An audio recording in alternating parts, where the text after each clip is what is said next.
কি খবর প্রিয় শিক্ষার্থীরা, কেমন আছো তোমরা? আশা করি করোনার বন্দি জীবনে যেটুক পারা যায় মোটামুটি ভালো থাকারই চেষ্টা করতেছো সবাই।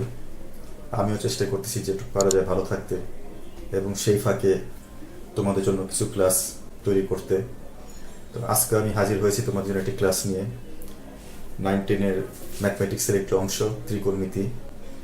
তো ত্রিকোণমিতি নিয়ে একটু বলার আছে আমার, সেটা হলো ত্রিকোণমিতিটা আমি দেখেছি যারা ক্লাস 9-এ উঠো, প্রথমত ত্রিকোণমিতিকে এমন একটা ভয় পাও তোমরা, কারণ তোমাদের এতদিনের যে গাণিতিক যে শিক্ষাটা, সেটার মধ্যে ত্রিকোণমিতির শিক্ষাটা একটা নতুন অংশ, যার ফলে সবার অ্যাডজাস্ট করতে একটু সময় লাগে। বিশেষ করে এটার যে সূত্রগুলো, এই সূত্রগুলি মুখস্থ করতে খুব কষ্ট হয়ে যায় তোমাদের। হ্যাঁ, যার ফলে অনেকে ত্রিকোণমিতি করতেই চাও না।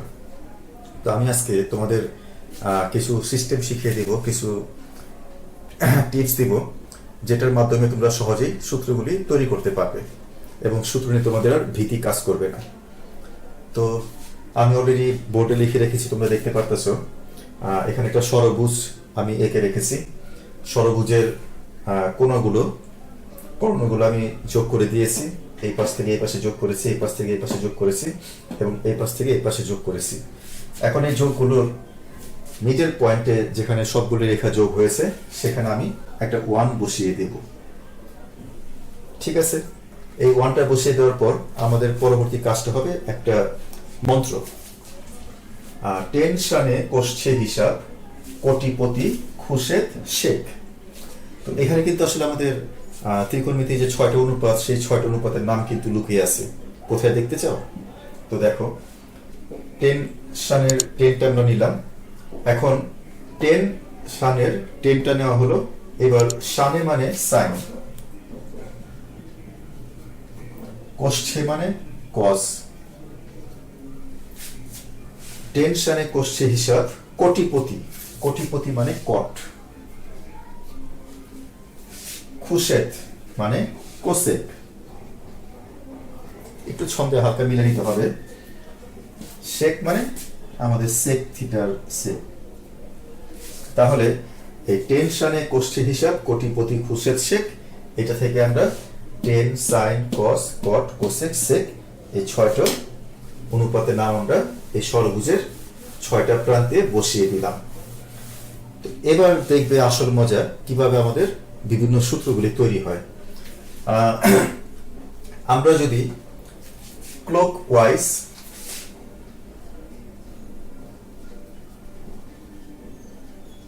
এখানে একটা রাখি, আর এই পাশে রাখি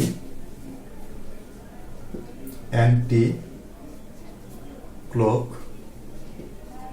ওয়াইজ, তাহলে দেখো, আমরা যদি 10 থেকে সাইনের দিকে যাই, সাইন থেকে কজের দিকে যাই, কস থেকে কটের দিকে যাই, কট থেকে কোসেকের দিকে যাই, কোসেক থেকে সেকের দিকে যাই, এবং সেক থেকে টেনের দিকে যাই, তাহলে এটা হবে আমাদের ক্লক ওয়াইজ, ঘড়ির কাঁটাটা যেভাবে ঘুরে।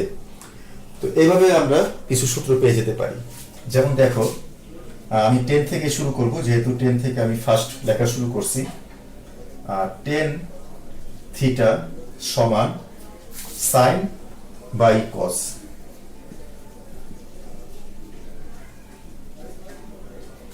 তাহলে টেন থিটা সমান আমি পেয়ে গেলাম sine theta by cos theta. তাহলে সাইন থিটা সমান কি পাওয়া যাবে?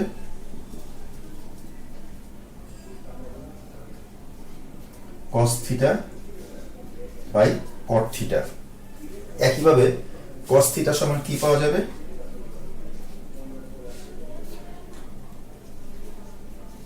Cot theta by cosec theta.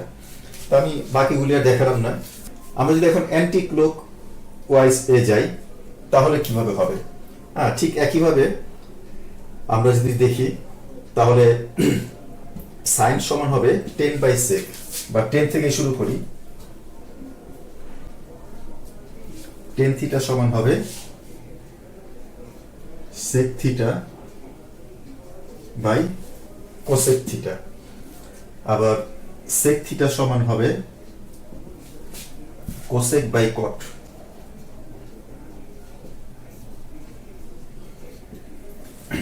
আবার কোসেক থিটা সমান হবে cot theta by cos theta, আবার কট থিটা সমান হবে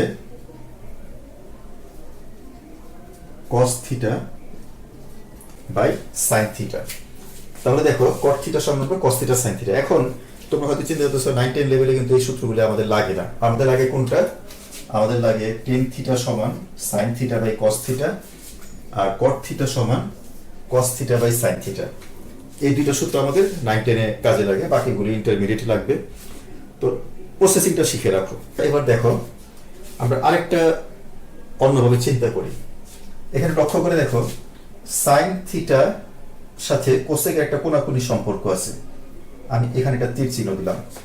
টেনের সাথে কটের একটা কোনাকুনি সম্পর্ক আছে, আর কজের সাথে সেকের একটা কোনাকুনি সম্পর্ক আছে। এখান থেকেও কিন্তু আমরা কিছু সূত্র পেতে পারি। যেমন আমি যদি সাইন দিয়ে শুরু করি, তাহলে সাইন থিটা সমান কি হবে? 1 বাই কোসেক। তারপর কজ সমান কি হবে?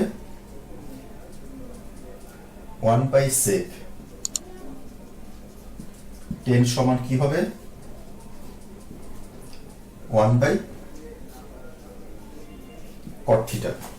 আবার আমরা যদি অ্যান্টি ক্লক অনুযায়ী যাই, আমরা তীর চিহ্নগুলি যদি অপর দিকে চিন্তা করি, আমি আর তীর চিহ্নগুলি চেঞ্জ করলাম না, তাহলে সেক সমান হবে, সাইন থেকে শুরু করি, কোসেক সমান হবে 1 বাই সাইন। তারপর সেক সমান হবে, সেক থিটা কোথায়? এখানে আছে 1 বাই কস। আর কট সমান হবে বিপরীত দিকে আছে 10, 1 বাই 10 থিটা। তাহলে এখানে দেখো আমরা কয়েকটা সূত্র কিন্তু পেয়ে গেলাম। এগুলো কিন্তু 9-10-এ প্রত্যেকটা লাগবে। হ্যাঁ, এখানে আর চিন্তার কোনো কারণ নেই। এখানে যে কটা সূত্র লেখা হয়েছে প্রত্যেকটা সূত্র তোমাদের এভাবে লাগবে। তাহলে তুমি এই ষড়ভুজ থেকে যে কোনো দিক থেকে তুমি বিপরীত অনুপাতের সূত্রগুলি পেয়ে যেতে পারো। এরপর আমরা দেখব 3 নম্বরে আমাদের কি সূত্র পাওয়া যায়। একটু চিন্তা করো, এখানে আমাদের 6টা ত্রিভুজ আছে। খেয়াল করে দেখো, 1টা 2টা 3টা 4টা 5টা 6টা। আমি 6টা ত্রিভুজের মধ্যে কয়েকটা ত্রিভুজকে আমি একটু মার্কিং করব। এই একটা ত্রিভুজ, একটা বাদ দিয়ে এই একটা ত্রিভুজ, আর একটা বাদ দিয়ে এই একটা ত্রিভুজ। এই 3টা ত্রিভুজ দিকে লক্ষ্য করো। এই 3টা ত্রিভুজ দিকে যদি আমরা লক্ষ্য করি, তাহলে আমরা এইখানে ক্লকওয়াইজ আমি একটা তীর চিহ্ন দিব। আগের দাগগুলি একটু মুছে ফেলি, তাতে আমার সুবিধা হবে। এখানে আমি একটা ক্লকওয়াইজ একটা চিহ্ন দিব। এখানে আমি ক্লকওয়াইজ একটা চিহ্ন দিব। এইগুলি কিন্তু ক্লকওয়াইজ ঘুরতেছে। এইভাবে ঘোরা মানে ক্লকওয়াইজ ঘোরা। তো এখান থেকে কি সূত্র পাওয়া যায় আসলে আমরা একটু দেখি। দেখো এখানে সাইন কস ঘুরে 1 এর দিকে আসছে। সাইন থেকে কস, কস থেকে ঘুরে কাটাটা 1 এর দিকে আসছে। তাহলে সাইনের উপরে a স্কয়ার প্লাস কজের উপরে a স্কয়ার সমান সমান 1। Sine square plus cos square সমান সমান 1। আচ্ছা, এই ত্রিভুজটার মধ্যে কি হয়েছে খেয়াল করো তো। শুরুটা হয়েছে 1 থেকে, 1 থেকে ঘুরে কট ঘুরে কোসেক আসছে। তাহলে আমরা লিখতে পারি 1 স্কয়ার প্লাস কট স্কয়ার সমান সমান কোসেক স্কয়ার থিটা।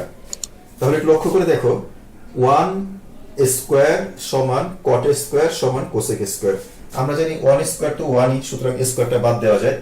এবার এই ত্রিভুজটার মধ্যে কি হতে পারে তোমরা বলো তো দেখি। পারবে? হ্যাঁ, ঠিক আছে, উত্তর ঠিক আছে। 10 থেকে শুরু হবে।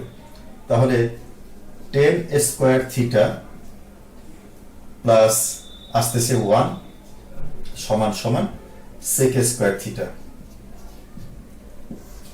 তাহলে দেখো এখানে আমরা 3টা সূত্র পেয়ে গেলাম। Sine square plus cos square সমান 1, 1 প্লাস কট স্কয়ার সমান কোসেক স্কয়ার, আর 10 স্কয়ার প্লাস 1 সমান সেক স্কয়ার।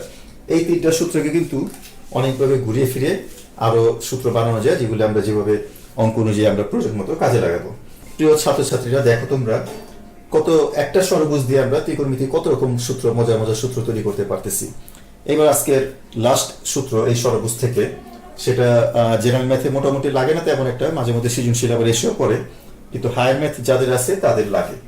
এখানে লক্ষ্য করে দেখো, সাইনের সাথে কজের একটা যোগসূত্র আছে, টেনের সাথে কটের একটা যোগসূত্র আছে, আর সেকের সাথে কোসেকের একটা যোগসূত্র আছে সরল রেখা বরাবর। বা এটাকে সাহায্য নিয়ে আমরা আরো 3টা সূত্র তৈরি করতে পারি। সাইন থিটা সমান কস 90 degree minus theta. Sine theta থেকে শুরু হবে, কজে যাবে। সাইন থিটা সমান কস 90 ডিগ্রি মাইনাস থিটা। আবার টেন থেকে শুরু হবে, টেন থিটা সমান কট 90 ডিগ্রি মাইনাস থিটা। আর আমরা সেকে থেকে পাবো সেক থিটা সমান কোসেক 90 ডিগ্রি মাইনাস থিটা। তো দেখো, এইভাবে আমরা আমাদের ত্রিকোণমিতির আরো 3টা সূত্র পেয়ে গেলাম। প্রিয় শিক্ষার্থীরা, তোমরা আমার পিছনে হোয়াইট বোর্ডে একটা ছক দেখতে পারতেছো। এই ছকের মাধ্যমে আমরা বিভিন্ন ত্রিকোণমিতিক অনুপাতের বিভিন্ন কোণের যে মান, সেই মান আমরা বের করতে পারবো এই ছকের মাধ্যমে। এই মানগুলি মুখস্থ রাখা কষ্ট হয়ে যায়, কিন্তু আমরা এখন যে সিস্টেমে দেখব, খুব সহজেই এই মানটা তৈরি করা যাবে। এবং আমি তোমাদের একটা টিপস বলে রাখি, সেটা হলো তোমরা পরীক্ষার সময় খাতা টিচার দিবে, তারপর খাতার নামটা লেখার পর কিন্তু হাতে একটু সময় থাকে, পরীক্ষার প্রশ্ন দেওয়ার আগ মুহূর্তে একটু সময় পাওয়া যায় 5 মিনিটের মতো।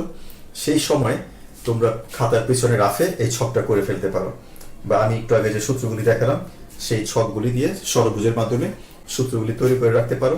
তাহলে কিন্তু তোমাদের আর পরীক্ষার সময় নষ্ট হবে না, রাফ থেকে সূত্রগুলি দেখে দেখে ব্যবহার করতে পারবে। এখন আসলে দেখা যাক কিভাবে আমরা সূক্ষ্ম কোণে ত্রিকোণমিতিক অনুপাতের মানগুলি বের করতে পারি। এখানে আমরা ফার্স্টেই 0, 1, 2, 3, 4 এইভাবে 5টা গড়ের মধ্যে 0 থেকে নিয়ে 4 পর্যন্ত দেব। তারপর আমরা দ্বিতীয় গড়ে প্রত্যেকটাকে 4 দ্বারা ভাগ করব। 0কে যদি 4 দ্বারা ভাগ করা হয় তাহলে 0, 1কে 4 দ্বারা ভাগ করলে 1/4, 2কে 4 দ্বারা ভাগ করলে 1/2, 3/4, 4কে 4 দ্বারা ভাগ করলে 1। আমি এখানে কি করলাম সেটা লিখে রাখি। এখানে আমি প্রত্যেকটাকে 4 দ্বারা ভাগ করছি, এখানে একটা ক্লু দিয়ে রাখলাম।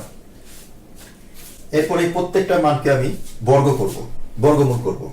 যদি বর্গমূল করি, 0কে বর্গমূল করলে 0 পাওয়া যাবে, 1/4কে বর্গমূল করলে হাফ পাওয়া যাবে, এটাকে পাওয়া যাবে 1/√2, এটাকে √3/2, 1কে রুট করলে 1। তাহলে এখানে কি করছি, বর্গমূল করছি। একটা হিন্টস দিয়ে রাখলাম যে এখানে বর্গমূল করা হয়েছে। তাহলে এই যে বর্গমূল করার সময় যে আমি যে গড়টা পেলাম, এটি কিন্তু আমার সাইনের মান বের হয়ে গেল। তাহলে এগুলি আমরা এখানে আমরা এখন এই যে 0, 1, 2, 3, 4 দিয়েছিলাম, এটাকে মুছে ফেলি এবং এখানে 0 degree, 30 degree, 45 degree, 60 degree, 90 degree এই মানগুলি যদি বসিয়ে দেই, তাহলে দেখো সাইন 0 ডিগ্রি সমান 0, সাইন 30 সমান হাফ, সাইন 45 সমান 1/√2, সাইন 60 ডিগ্রি সমান √3/2 এবং সাইন 90 ডিগ্রি সমান 1। এখন আমরা কজের মান বের করব। কজের মান বের করার জন্য বেশ একটা ঝামেলা দরকার নেই। এই পিছনে যে 1 আছে সবার শেষে, এটাকে সবার ফার্স্টে দেখো। তারপর √3/2 আছে, এটাকে দেখো। তারপর 1/√2 আছে, এটাকে দেখো। তারপর হাফ আছে, এটাকে দেখো। তারপর 0কে দেখো। তাহলে এখানে আমরা কি করলাম, এখানে মানটাকে রিভার্স করলাম, উল্টো দিক থেকে নিয়ে গেলাম, ওটা একটা চিহ্ন দিয়ে বুঝিয়ে রাখলাম। তাহলে সাইন কস পেয়ে গেলাম। এখানে আমাদের কাজ হলো 10কে পাওয়া। 10-এর তোমাদের একটা সূত্র জানা আছে, tan থিটা সমান sine theta by cos theta. আমরা কিন্তু একটু আগে ষড়ভুজের মাধ্যমে এই সূত্রটা তৈরি করছি। তাহলে এখানে দেখো আমার সাইনও প্রস্তুত আছে, কজও প্রস্তুত আছে। সাইন বাই কস, এটাকে বাই মনে করো, এই দাগটাকে মনে করো আমাদের এই বাই, ডিভাইডেড দাগটা মনে করো ভাগের দাগটা। তাহলে 0কে 1 দিয়ে ভাগ করলে কি হবে তোমরা জানো? 0কে কি 1 দ্বারা ভাগ করা যায়? 0কে 0 যায়, তাহলে এখানে 0 বসিয়ে দাও। এটাকে যদি ভাগ করে আমরা কি হয়, যে 2 কাটা যায়, থাকে 1/√3। এটা যদি করি, এটা 1/√2 কাটা যায়, থাকে 1। এইটা নিচে 2 কাটা যায়, থাকে √3/1, মানে √3। আর এখানে আছে 1/0, 1 কে 0 দ্বারা ভাগ করতে হবে। আমরা 0 কে 1 দ্বারা ভাগ করতে পারি, কিন্তু 1 কে কিন্তু 0 দ্বারা ভাগ করতে পারি না। এটা অসংজ্ঞায়িত, এটা কোনো সমাধান খুঁজে পাওয়া যাবে না। এই জন্য আমরা এখানে একটা ইনফিনিটি চিহ্ন দিয়ে রাখতে পারি বা অসংজ্ঞায়িত লিখতে পারি। এরপর 10 এর পর আসো কট। কটটা আমাদের আবার ওই রিভার্স করতে হবে। হ্যাঁ, 10 এর মানটা রিভার্স করলে হয়ে যাবে, যেমন ফার্স্টে ইনফিনিটি, তারপর √3, তারপর 1, তারপর 1/√3, তারপর 0। তাহলে আমরা সাইন, কস, টেন, কট, এরপর কোসেক। কোসেকের মানটা আমরা একটা সূত্র জানি। কোসেক সমান কি? 1/sin, সরভুজ থেকে পাইছি আমরা। সরভুজ থেকে আমরা এই মানটা পেয়েছি, কোসেক সমান 1/sin। তাহলে আসো আমরা সাইনে ঘরে ফিরে যাই। 0 আছে, 1/sin মানে কি? সাইনের ইনভার্স হয়ে যাবে। তো 0 কে ইনভার্স করলে ইনফিনিটি হয়ে যাবে, এটাকে ইনভার্স করলে 2 হয়ে যাবে, এটাকে ইনভার্স করলে √2, এটাকে করলে 2/√3, এটাকে 1 কে করলে 1 পাওয়া যাবে। তাহলে দেখো আমরা সব পেয়ে গেলাম। লাস্টে আমাদের শুধু সেক থিটা। সেকের মানটা এত ঝামেলা দরকার নেই, এটাকে ইনভার্স করে দিলে হয়ে যাবে। তাহলে আসো ফার্স্টে 1, তারপর 2/√3, তারপর √2 টু ইনফিনিটি। এই আমাদের 6টি ত্রিকোণমিতিক অনুপাতের যে সূক্ষ্ম কোণের যে মানগুলি আছে, সেই মানগুলি আমরা এই ছকের মাধ্যমে সহজে বানিয়ে ফেলতে পারলাম। তোমরা যদি এভাবে বানিয়ে ফেলতে পারো পরীক্ষার শুরু হওয়ার আগ মুহূর্তে, তাহলে তোমাদের কিন্তু মানগুলি নিয়ে টেনশনে থাকতে হবে না। এবং নিশ্চিত থাকতে পারো এটা তোমার পরীক্ষা অবশ্যই কাজে লাগবে। তাহলে আজকে আমরা এই ত্রিকোণমিতির সহজে শিখি কিছু সূত্র আমি তোমাদের সাথে শেয়ার করলাম। আশা করি এইভাবে তোমরা প্র্যাকটিস করবে এবং প্র্যাকটিস করে পরীক্ষায় ভালো নম্বর পাওয়ার চেষ্টা করবে। তাহলে আজকের মতো এখানে বিদায় নিচ্ছি, আবার দেখা হবে। আল্লাহ হাফেজ। থ্যাংক ইউ সবাইকে।